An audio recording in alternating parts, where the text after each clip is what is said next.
cuanto a estructura económica de lo que estás diciendo, creo que bueno, ya estamos en 2015 y se desperdició la gran oportunidad de modificar la estructura económica de México con las reformas, sobre todo la reforma sendaria. Pudo haberse hecho, no depender ya tanto del comercio exterior, obviamente de la economía de Estados Unidos, y haber desarrollado un mercado interno. Desgraciadamente no lo vieron así.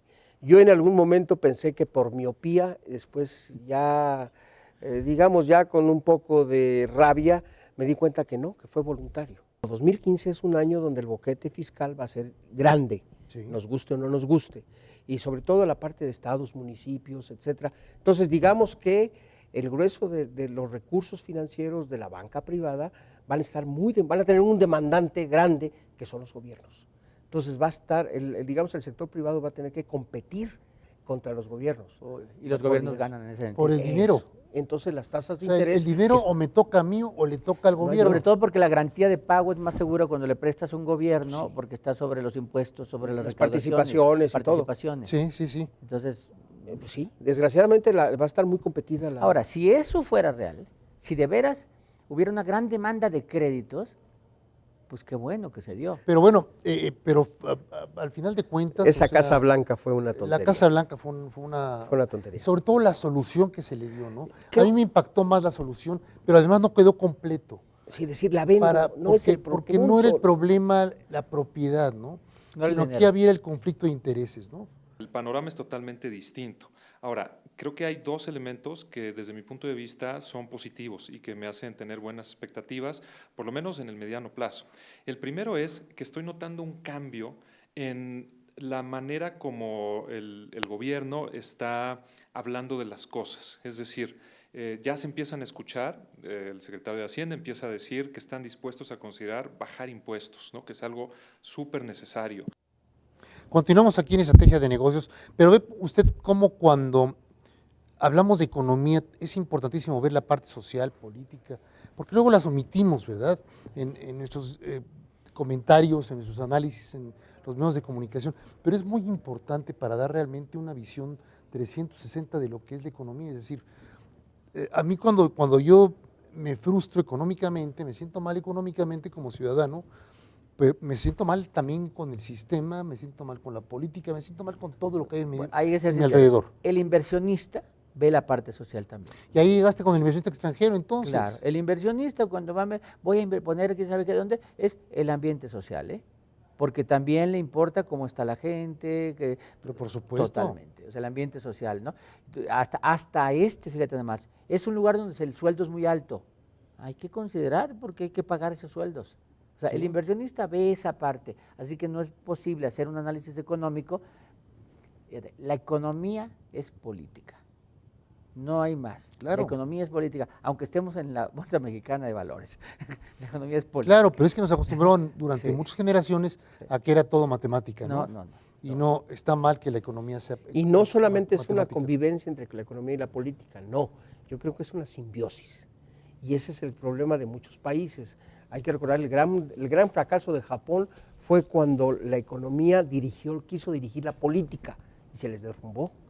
No, tiene que ser una simbiosis y un mutuo acuerdo, pero siempre con una base de bienestar social que no hemos logrado. Claro, no ha habido esa base, ni se ha desarrollado tampoco esa base. O sea, la base de bienestar es la misma que teníamos hace 30, 40 años. Y creo que antes estaba mejor. Menos. Antes estaba mejor el bienestar. Te digo, probablemente peor. Entonces, ¿qué está pasando aquí? O sea, ¿para dónde va este crecimiento que nos ofrecen todos los gobiernos? Vamos a crecer. O sea, sí, pero vamos a crecer en lo macro o también en lo micro. Esperemos que los dos. Mira, yo creo que ¿qué nos espera 2015 en términos así como de análisis económico? Yo creo que el concepto de salario mínimo va a empezar a cambiar totalmente porque ya hay evidencias de que lo quieren cambiar, ¿no? Sí. Ya hay leyes que lo desvinculan. Bueno, el Distrito Federal. El Distrito Federal como propuesta. Como indicador. Pero ya el federal ya te desvinculan como indicador para multas, para ingresos. Que eso era el problema con el salario mínimo. Bien. Ya, si dan el primer paso de esto, entonces va a volver el salario mínimo como un indicador, ¿no? O sea, como la inflación o lo que sea. Pero ya va a haber otras medidas que vayan al bienestar de la gente, porque ya no va a estar ligado tanto al salario mínimo. Entonces, sí creo que va a haber medidas que traten de llegar a los bolsillos y a las mesas. Y por otro lado, tiene que haber medidas, inversiones grandes, crecimientos, no sé, desarrollo de negocios que hagan que el país crezca. ¿Esto significa que el PRI va a ganar? No, no, porque hay elecciones en el 15. No, eso no significa nada. Esto significa que los que gobiernan hoy tienen que tener una visión de Estado y no ver la elección. Tienen que dejar de ver la elección. Muy importante eso. ¿No? Que tenga una visión de Estado, que crezca el país y que la gente viva mejor. Es que el gran problema es que toda decisión política va A la urna. encaminada a la siguiente elección. La urna.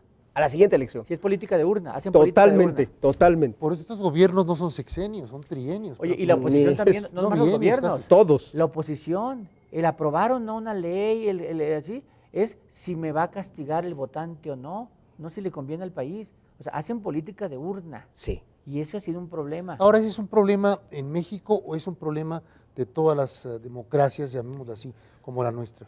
De todas las democracias, como le quisiste poner las Pero comillas, como cuando la nuestra. dijiste Como la nuestra, nuestra, ahí hay Bueno, una, ahí es que- hay una gran diferencia. Es que hay una gran Sí. diferencia entre la democracia mexicana y la democracia estadounidense. exacto, por eso Y digo, todos como la queremos nuestra, compararnos sí, con sí. Estados Unidos. Por ejemplo, a finales del año pasado hubo un movimiento en Francia para modificar toda la política económica. Y entonces iban a reducir, por ejemplo, las pensiones, iba a haber ajustes brutales. Hubo un movimiento de oposición que no nos dejaron, Claro, por supuesto. eso todavía no pasa aquí en México. No, todavía Aquí no pasa. Es más, estamos viendo con todas las reformas, bueno, todos aplaudían a Pero todos otra vez. ahorita que hablé de Esto fue pensiones, impresionante, ¿eh? traemos un problema grave Pensiones pasivas ahí que se van acumulando, sí. demográficamente hablando. Sí. A ver, Hicimos, explica eso. según no me acuerdo, Porque fue- cambiaste de tema drásticamente. No, ¿eh? porque estamos hablando del bienestar Sí. y platicamos de las pensiones. Entonces, por ejemplo, en 2050, el 35% de la población va a ser adultos mayores. Y en Ah, se te 2100, invierte la pirámide. 60% de la población van a ser adultos mayores. ¿Cómo lo sostienes a través del Seguro Social? Ese es, no, seguro Seguro social no va a Social no. funcionar. O a través de la seguridad que quieras. Algo O sea, la que- PEA tiene que mantenerlos, pues.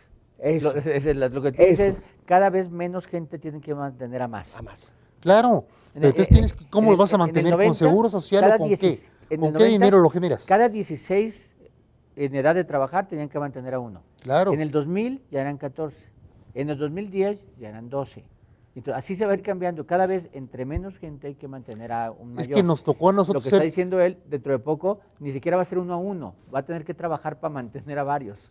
Es que cuando éramos jóvenes nosotros, o sea, que estábamos en la universidad, nos hablaban mucho del gran capital social que tenía México. El bono demográfico. Por el bono bono demográfico. por el exceso de mano de obra joven. Sí. Que el que Eso venía. era ahí para venía. empujar, Pero empujar, no empujar, sé cómo, en qué pero momento ahora, pasó a pasivo. si ya, oye, Ya es un que pasivo claro, demográfico. porque nos reproducíamos mucho. Sí. Y ahora es reproducirse poco, Sí. que es la cultura. Y mantener a los viejos.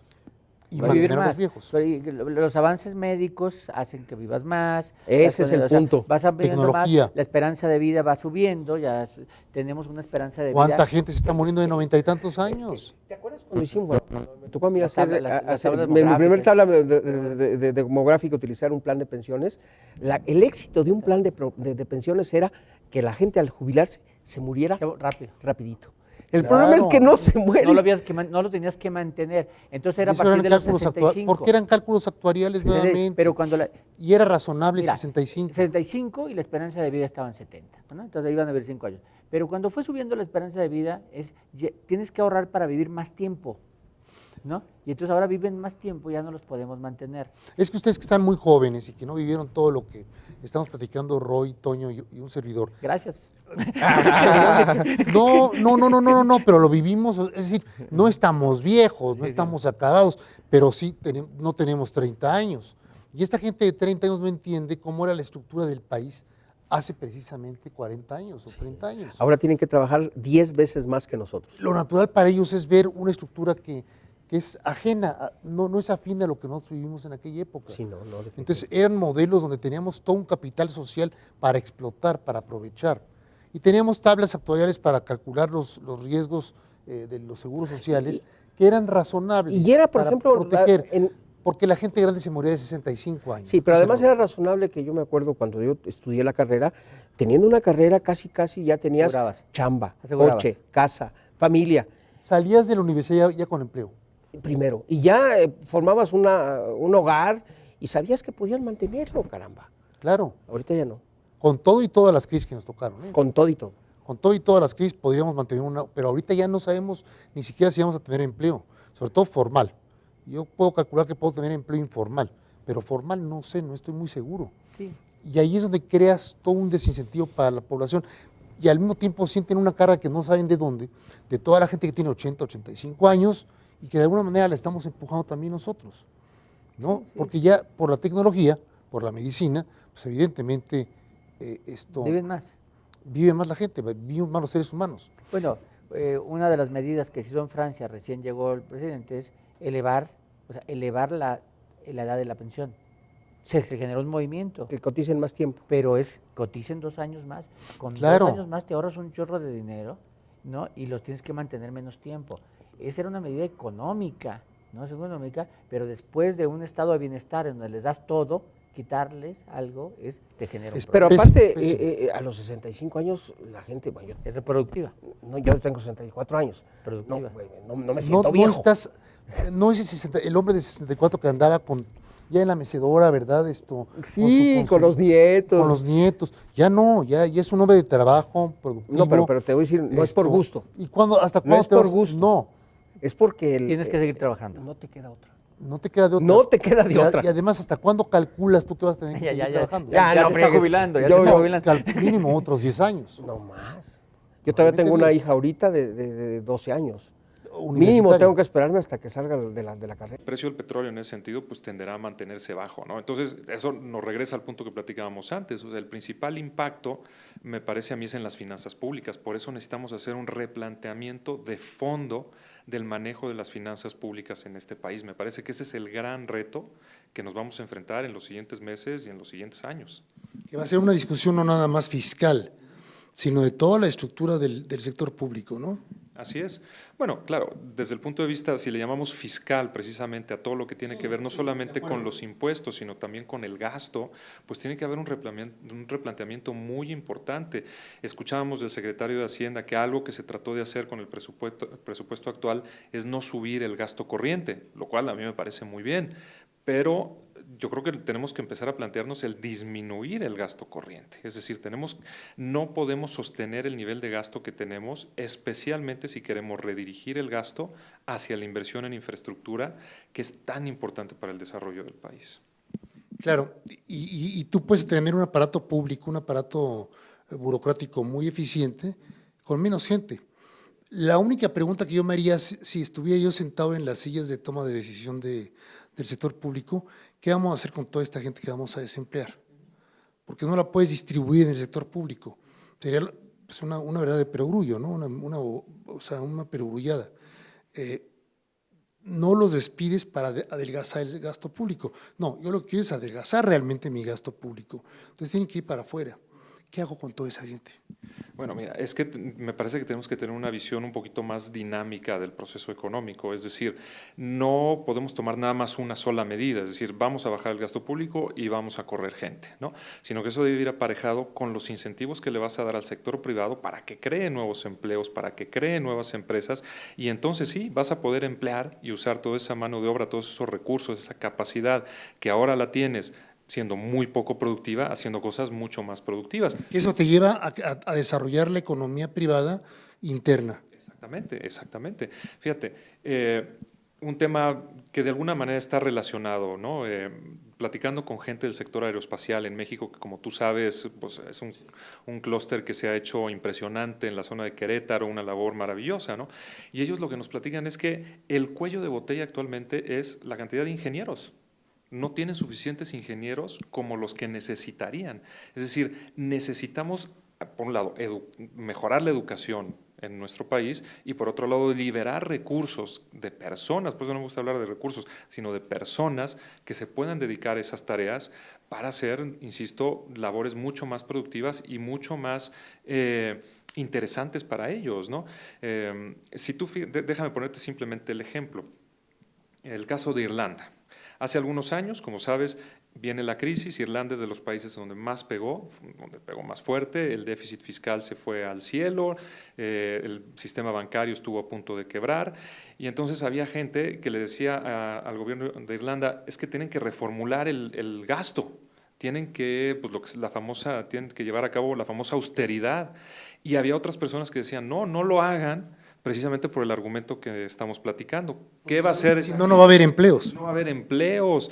¿Cómo se te ocurre llevar a cabo una política fiscal restrictiva en el momento es que estás en crisis? Eso no lo debes de hacer. Pues bueno, Irlanda lo lleva a cabo y actualmente es una de las economías de Europa que está creciendo más fuerte y que está de regreso de los problemas, mientras que España, Francia, Italia, que son países que no han llevado a cabo medidas profundas de reestructura de sus economías, se han quedado varadas y el resultado pues, son los niveles de desempleo que traen y los niveles de crecimiento deprimidos de los cuales no logran salir.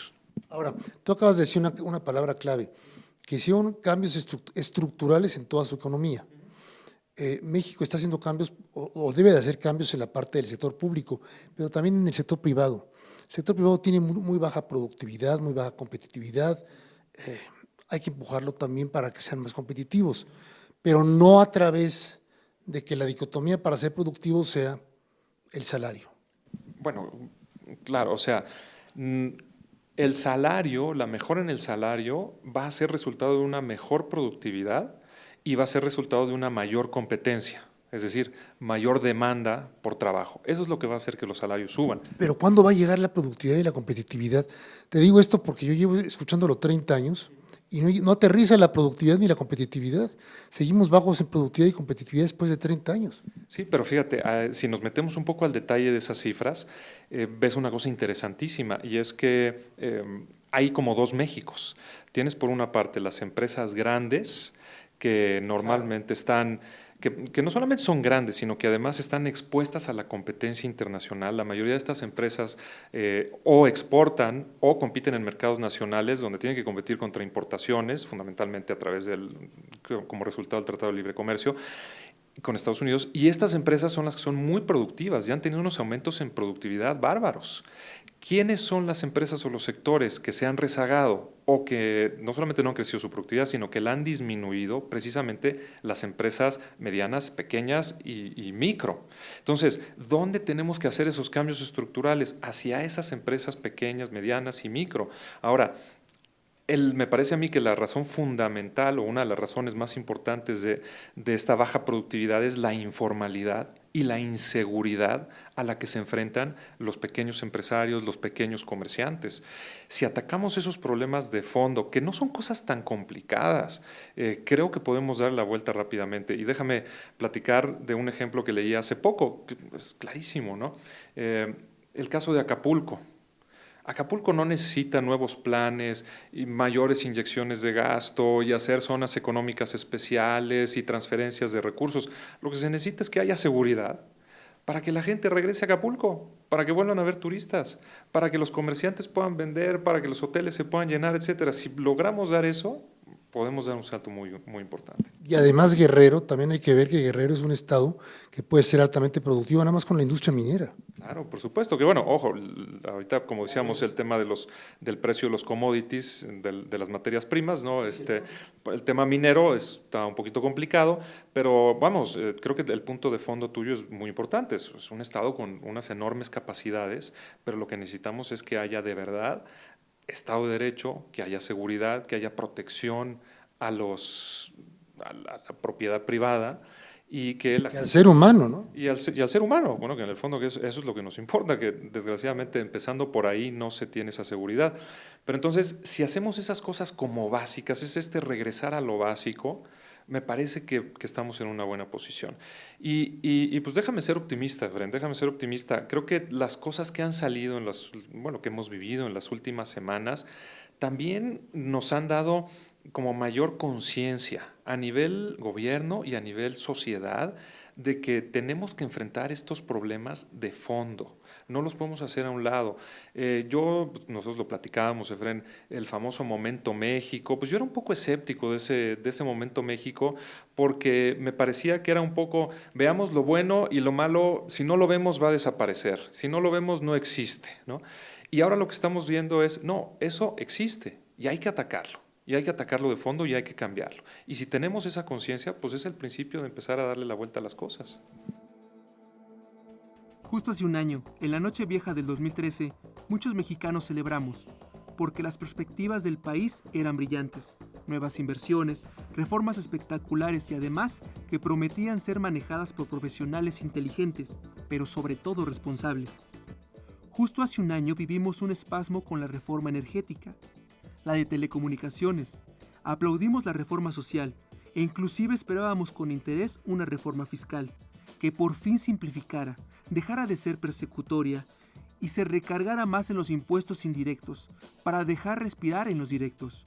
Eso sí que impulsaría la inversión nacional interna, la extranjera, y permitiría de verdad, pero de veras de verdad, bajar la economía informal. Hoy, hace justo un año, a comienzos de 2014, todos nos queríamos mover al ritmo de un México exponencialmente vibrante, un nuevo milagro mexicano, que por fin anunciara el brinco de todos hacia el primer mundo. Hoy, hace mucho, parece mucho tiempo, y apenas un año de lo que ha pasado en tiempo y espacio. Brindamos por la salud, por la unión, por un nuevo México próspero, estable y de bien para todos. Algo así como alcanzar el nosotros el pueblo, por el pueblo, para el pueblo. 3 tigarantes poderes autónomos de la Unión, que juzgarían, sancionarían para evitar excesos de los otros, regular, sintonizar e impulsar a una nación pujante, rumbo a su natural destino manifiesto. Eso fue justo hace un año. Estábamos inocentes, alegres, celebrando Año Nuevo, Reyes y fiestas muy cercanas a las fechas de hoy, enero 2015. Pero fíjate, de cuando platicábamos de este momento México, que era la hipótesis de todas las reformas, cómo iban a salir, en fin, ¿no? Que no las conocíamos. Estamos hablando, amigos, de hace un año aproximadamente, ¿no? Por ahí más o menos. A lo que está ocurriendo ahorita, pues parece que nos dieron un cubetazo en los últimos 2 meses, porque hasta hace 2 meses México salía en portadas de revistas, el milagro nuevamente latinoamericano, el milagro de quién sabe qué, el milagro energético, todo lo que tú quieras de milagros, ¿no? Y de buenas a primeras nos quedamos aturdidos por todo lo que ha estado pasando de septiembre para acá. Y eso veo que empieza a molestar, a incomodar también a la inversión extranjera, a la inversión nacional. Más a la extranjera la veo como aturdida, como, digamos, que no puede creer lo que está pasando. Finalmente, ¿cuál es nuestro México? ¿El México que ya está desarrollado realmente o es un México subdesarrollado? Y todo indica que somos un México subdesarrollado. Bueno, a mí me gusta usar el término en vías de desarrollo, ¿no? Claro. Es más bonito, pero la verdad de las cosas, cuando ves lugares como Guerrero, estamos muy subdesarrollados. Pero con esas oportunidades que mencionábamos, ¿no? Insisto en el punto, lo que dices lo comparto. La inversión extranjera pues se da cuenta de ciertas decisiones que se están tomando, no nos vayamos más lejos, el caso del tren rápido, ¿no? La cancelación de un contrato que bien o mal pues se había dado, se habían seguido las formas, etcétera, y de un día para otro se decide cancelar por órdenes del presidente. Me parece que es una señal terrible. Lo importante es que estamos viendo las consecuencias de eso. Y entonces espero que tengamos la capacidad de aprender de esos errores y decir, no podemos seguir manejando las cosas de manera arbitraria porque necesitamos dar seguridad a la inversión extranjera y a la nacional, por supuesto, es decir, las dos son muy importantes. Lo que pasa es que la nacional a veces, pues como que está acostumbrada, ¿no?, a cómo funciona el sistema y a un poquito que las cosas no sean tan transparentes como deberían de ser, pero nos damos cuenta de la importancia que tiene. No, y además, date cuenta de la importancia que tiene que las cosas se hagan con transparencia, ¿no? Tú lo acabas de decir, ¿no? Y la transparencia en el gobierno yo creo que es el primer ejemplo para que los demás sigamos el camino hacia la transparencia también. Y aquí nos quedamos todos también aturdidos porque decimos, bueno, ¿qué pasó con la transparencia, ¿no? En el caso del tren rápido, ¿no? Que el conflicto venía fundamentalmente no por la empresa china, sino por las empresas mexicanas. Entonces, ahí es donde te quedas también atolondrado, ¿no? Y dices, bueno, ¿por dónde le vamos a dar la vuelta a esto, no? No es tan fácil. No es nada fácil, pero creo que lo podemos hacer. Yo tengo mucha confianza en que Pues ahora sí que como los alcohólicos, ¿no? El primer paso es aceptar que tienes un problema para empezar a atacarlo y empezar a recuperarte. Y yo creo que estamos dando ese cambio, como sociedad estamos dando ese cambio. Yo creo que México pues tiene unas grandes oportunidades, ¿no? Entonces, claramente la recomendación pues a nuestros amigos del auditorio debe ser eso, ¿no? Tomar precauciones, saber que la volatilidad por razones internas y por razones externas que bien has mencionado va a seguir siendo alta, eso no nos lo vamos a quitar y tenemos que ser muy inteligentes a la hora de analizar el entorno y ver hacia dónde se están moviendo las cosas y que no nos tomen desprevenidos, ¿no? Así es. Entonces, tú ves una estructura para México similar al del 2014 para el 2015 y ya para el 2016 empezaremos a tomar camino nuevamente de crecimiento. Bueno, yo creo que se tienen que tomar esas medidas de las que hemos platicado. Si esas medidas de las que hemos platicado se llevan a cabo, me parece que el impacto puede ser bueno rápido, ¿no? Pero ciertamente con esta tasa de crecimiento donde vemos una ligera recuperación el año que entra, yo estoy convencido que el año que entra va a ser mejor que este, y con esas perspectivas de crecimiento acelerado, pues efectivamente hacia el 2016, 2017, para mantenernos o lograr esas tasas de crecimiento del 4 o 5% que son las que necesitamos. Y que es además el promedio latinoamericano, ¿no? Colombia anda por el 4% de crecimiento, en fin, todos los países andan por arriba del 4%, excepto México. Bueno, depende, ¿no? Depende. Brasil trae Bueno, ahora por los problemas que también trae Brasil, ¿no? muchos problemas Brasil, no se hable de Argentina y Venezuela, tal, Chile, ¿no? Que es naturalmente históricamente ha sido el ejemplo, pues ahora pues la va a pasar un poco mal por el tema del precio del cobre, pero bueno, sí, efectivamente tienes ejemplos muy buenos como son Colombia, como es el caso de Perú, donde se han llevado a cabo, a lo mejor no sale tanto en los medios, no sale en las revistas, pues entre otras cosas por el tamaño de esas economías que son mucho más pequeñas que la mexicana, entonces su impacto internacional es menor, pero que están haciendo cosas muy interesantes, que están haciendo las cosas bien, precisamente en este sentido del que platicábamos, finanzas públicas sanas, desregulación, bajos impuestos, dar facilidades y seguridad para la inversión, para la creación de empresas. Yo creo que ese es el camino que hay que seguir y si lo hacemos, pues tenemos el potencial para crecer tan bien o mejor que ellos. Así es. Por último, ¿cómo ves tú, Rafael Ramírez de Alba, el empleo para los mexicanos en el 2015? ¿Habrá oportunidades de empleo o tendremos que irnos nuevamente a buscar cómo ser empresarios? Porque no va a haber empleos, sobre todo con buenos salarios, insisto. Y entonces mejor me voy a buscar ser empresario, ¿no? Y de esta manera solventar a mi familia. Sí, ahora noto como cierta pesimismo en tu pregunta, Efraín, en el sentido, ojalá que la gente se haga empresaria. Necesitamos empresarios en este país. Estoy de acuerdo contigo, pero no todo el mundo puede ser empresario, porque si no, después no quedan empleados, ¿verdad? Entonces sí va a haber un caos aquí en este país que vamos a tener que importar mano de obra para trabajar en las empresas. No es pesimismo, es el que la gente está saliendo desesperadamente de las empresas porque no están satisfechos con los salarios. Y yo creo que tienen toda la razón. El salario en México está muy bajo, está muy maltratado el empleado. ¿Cómo lo podemos resarcir para que realmente tenga una estructura que alcance el nivel de competitividad que tiene la mano de obra mexicana?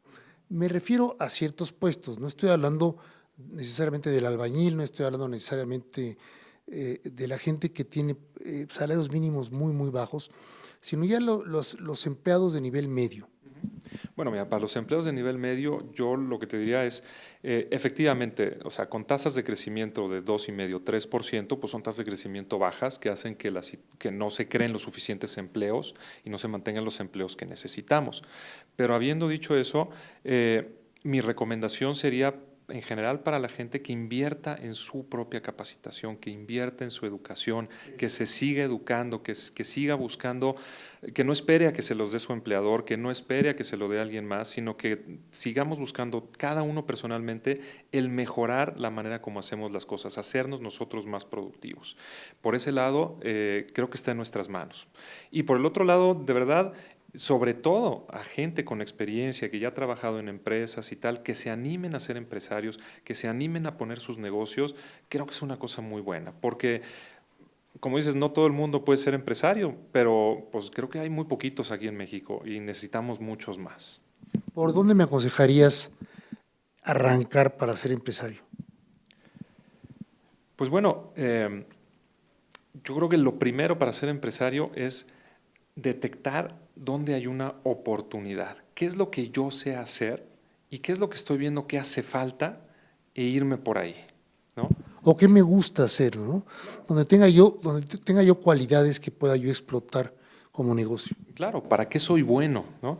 Precisamente dependerá del segmento, ¿no? Pero como tú bien dices, una persona de un cierto nivel en una empresa, que ya tiene un historial, que ya ha trabajado en empleos para que cree nuevas empresas, y entonces sí, vas a poder emplear y usar toda esa mano de obra, todos esos recursos, esa capacidad que ahora la tienes, siendo muy poco productiva, haciendo cosas mucho más productivas. Eso te lleva a desarrollar la economía privada interna. ¿Para qué soy bueno? ¿No? Precisamente dependerá del segmento, ¿no? Pero como tú bien dices, una persona de un cierto nivel en una empresa, que ya tiene un historial, que ya ha trabajado y tal, te das cuenta, ¿no? Y dices, oye, ojalá hubiera alguien que fuera proveedor de tal tema, ojalá, fíjate, estos proveedores no están haciendo las cosas como deberían hacerlas. Fíjate que yo aquí veo una oportunidad que mi empresa, precisamente por ser tan grande, a veces tan burocrática y moverse en otros sentidos, no me da la oportunidad de hacer cosas que yo veo que pueden ser que pueden ser buenas. Pues ese es el momento para dar ese salto, para nosotros tomar esas oportunidades, para aventarnos, para animarnos. Ahí tienen ustedes una idea fantástica de Rafael, de cómo pueden ustedes empezar a pensar, a mover, a cavilar acá arriba, cómo ser empresario, ¿no? No se desespere, quédese en el empleo, no vaya usted a perder su ingreso, ¿verdad? Y mientras vaya pensando, a ver, yo soy muy buen camarógrafo, ¿no? O yo soy muy buen artesano trabajando haciendo vasos y haciendo tazas. Bueno, ahí está el mercado de oportunidades y veo que hay mercados donde yo puedo ofrecer mejores ideas que los que actualmente ofrecen publicidad para las empresas, con tazas, vasos, etcétera. Pues por ahí puedo entrar, ¿no? Y si me gusta mucho cocinar, pues a lo mejor por el lado de la cocina, ¿no? Pero siempre buscar por dónde puedo encontrar una veta que sea realmente cosechable, negociable, un nuevo negocio. Así es, o sea, me parece que tenemos que quitarnos un poco de la cabeza la idea de que empresarios son los que salen en la televisión, los grandes dueños de emporios, ¿no? Un empresario es alguien que ve una oportunidad y que se lanza a tratar de satisfacerla de una mejor manera, ¿no? Y creo que pues tenemos las capacidades en México para tener más empresarios. Así es. Pues muchas gracias, Rafael Ramírez de Alba, director de la Maestría Ejecutiva en Administración de Empresas del IPADE, del Instituto Panamericano de Alta Dirección de Empresa. Muchas gracias por haber estado con nosotros y suerte para este 2015 y éxito para este 2015 que es un año con obstáculos para todos nosotros. Así es, Efren, muchas gracias ante todo por la invitación y ante los obstáculos pues creo que hay que crecerse y eso es la invitación que le hacemos a todos nuestros amables personas que están viendo tu programa. Hay que animarse y hay que ver las cosas con espíritu positivo porque México es un gran país y nos puede ir muy bien. Tú lo dijiste muy bien, crisis también es oportunidad. Gracias, Rafael. Gracias a ti, Efren. Perspectivas económicas entonces para el 2015, ¿cómo las ves? Con todo este ambiente, con todo este buenas social y comparadas con 2014, no excelentes, no lo que quisiéramos. O sea, vamos a tener algo mejor que los 2 primeros años de gobierno. Eso sí es definitivo. ¿Por qué? Esperamos que el entorno económico internacional mejore, Estados Unidos sigue caminando y que ya el mercado interno haya asimilado todo lo que ha pasado, haya ese programa nacional de infraestructura. Puede haber un gran riesgo, que es que se nos caigan los ingresos del gobierno y que no sepan qué hacer el gobierno.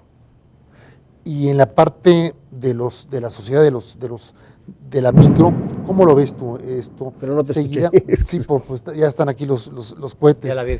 Pero ¿cómo lo ves tú la parte micro? Las familias van a poder tener más ingreso Y yo creo que nada más seguirá nuevamente siendo una ilusión monetaria. desgraciadamente vamos a seguir sobreviviendo. No va a haber una mejora, no va a haber escalamiento social. No lo veo claro. Perfecto. Y por la otra parte también lo último, ¿empleo? ¿Tendré más empleo? Sí, pero no lo suficiente. O sea, la economía mexicana está generando 600,000 empleos por año. Buenísimos. ¿Sabes cuántos genera Japón? 230,000. Francia, no más de 200,000. Pero el problema de México es que necesita más de 1,800,000 Claro. al año. ¿Por qué? Porque la población que menor, o sea, los niños que están en la escuela ahorita son 35,7 millones. Lo que he dicho, el ciclo escolar en México es de 19 años. O sea, en 19 años, 35,7 millones de jóvenes van a buscar chamba, 1,800,000 por año. ¿Y dónde los avientas, no? ¿Dónde los colocas? Roy. Qué bueno que tiene perspectiva positiva. Yo creo que si me quedo en el pasado soy pesimista, ¿no? Volteo hacia el futuro y creo que el 2015 que nos espera, va a ser muy buen año en lo social y en lo económico. No lo suficiente, como digo, pero es como el inicio de un despegue que nos levante el ánimo y nos permita crecer más. ¡Viva México! ¿Tú lo ves así el 2015? Sí. Yo lo veo como el inicio de un despegue, es el inicio de un despegue que terminemos ya no deprimidos, que terminemos como decir, pues ya el 2015 ya nos fue mejor, algo Que así. dentro de 12 meses estemos realmente contentos, y el que tenga una tranquilos. lanita que diga, pues ya voy a abrir a esto, y empiece a generarse una actividad económica micro y macro que nos haga vivir mejor. Pues es lo que espero, que ahorita el miedo que da a sacar un dinero e invertirlo, que se quite, y eso es lo que espero, ¿no? Que empiece a salirse. ¿Por dónde ves tú que venga ese optimismo micro? Interno. Interno, por Tiene la que ser parte de nuestro. que ya Mercado interno. se cree mercado interno, Sí, economía primero. interna, u optimismo porque puedo hacer negocios con exportadores. No. Yo creo que el mercado interno, ya Así lo es. entendimos muy bien. O sea, Es ya fueron interno. ¿cuántos años de comercio exterior? 30, pues, 30, 40 años. Y sí dio, pero lo que necesitamos es desarrollar el mercado interno.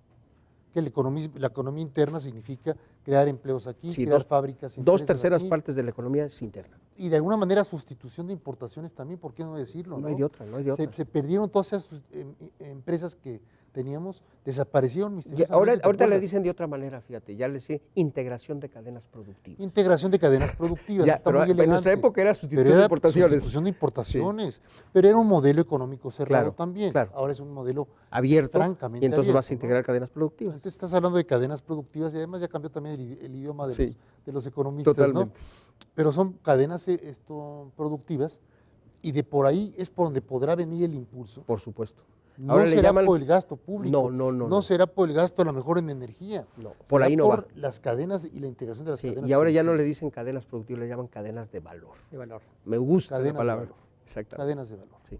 Pues aquí tienen ustedes una idea de cómo va a ser el panorama para el 2015 de nuestro país.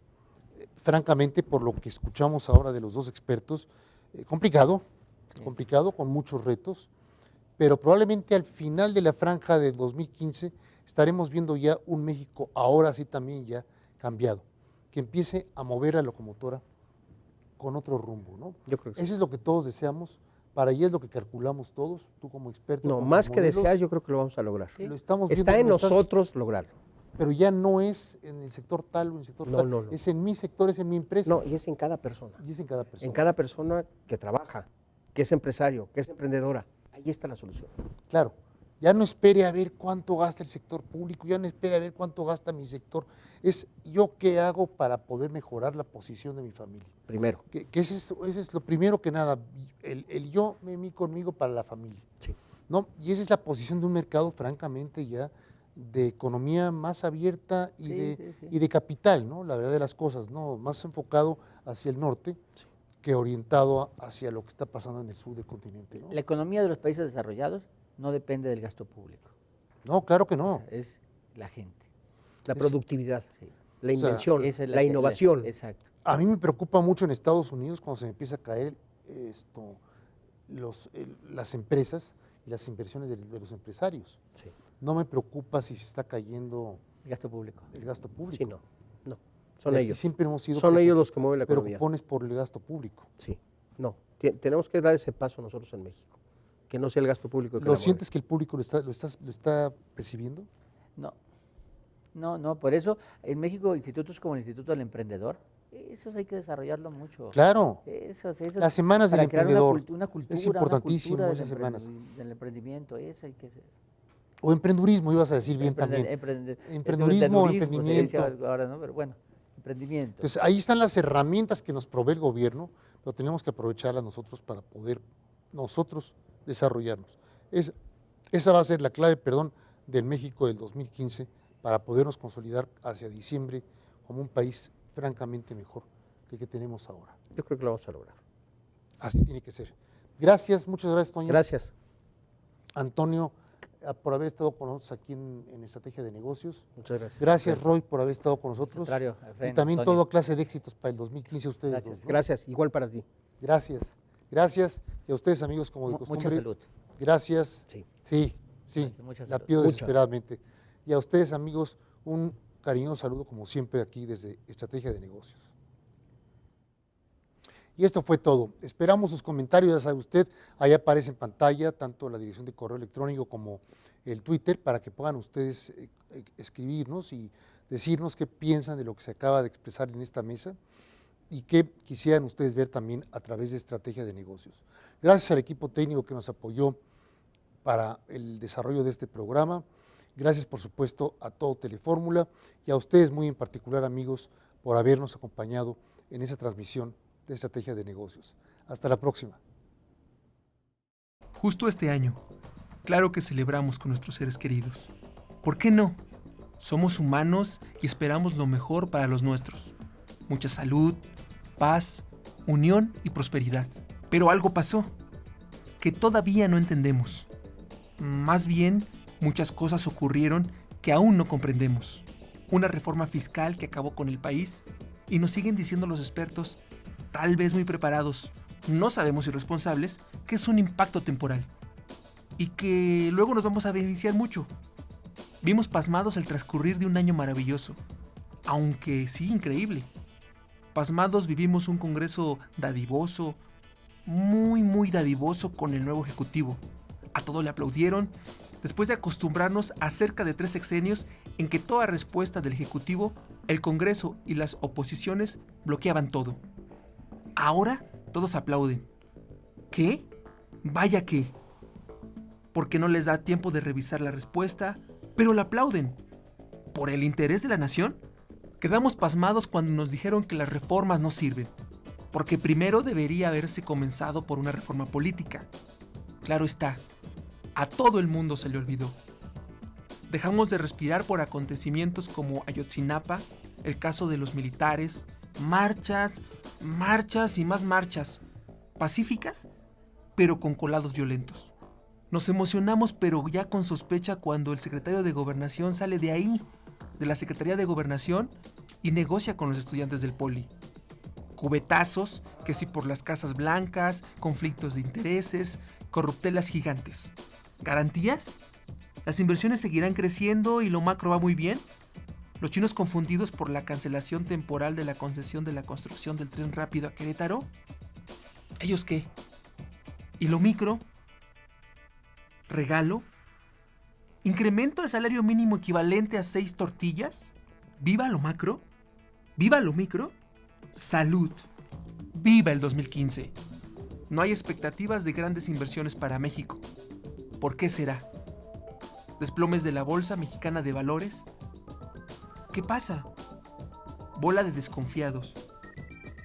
Sí, todo está muy bien. Vamos muy bien. A darle este 2015. A lo mejor este año nos toca ganar mucho dinero. A lo mejor en el 2015 nos desarrollamos.